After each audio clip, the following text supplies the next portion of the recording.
जिल्ह्यातील पाणी टंचाईबाबत जिल्हाधिकारी कुमार आशीर्वाद यांनी बैठक घेतली। सोलापूर जिल्ह्यात सद्यस्थितीत 6 तालुक्यातील 26 गावांना 32 टँकरद्वारे पाणी पुरवठा सुरू आहे।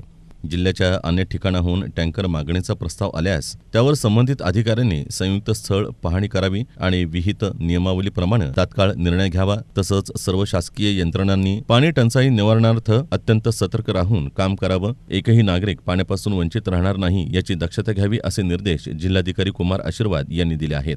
दरम्यान जिल्हाधिकारी कार्यालयाच्या सभागृहात आयोजित पाणी टंचाई आढावा बैठकीत जिल्हाधिकारी कुमार आशीर्वाद हे मार्गदर्शन करत होते।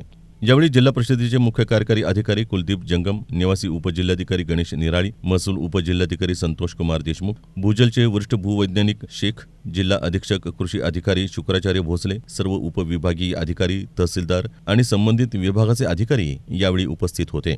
सद्यस्थितीत 26 गावांमध्ये सुरू असलेले 32 टँकर सुरूच ठेवावेत। नागरिकांनी टँकर मागणीचा प्रस्ताव दिला तर संयुक्त स्थळ पाहणी करून त्यावर तात्काळ निर्णय घ्यावा। नागरिकांना पाण्याची टंचाई भासणार नाही अशी सतर्कता ठेवून काम करावं असे निर्देश त्यांनी या बैठकीदरम्यान दिले।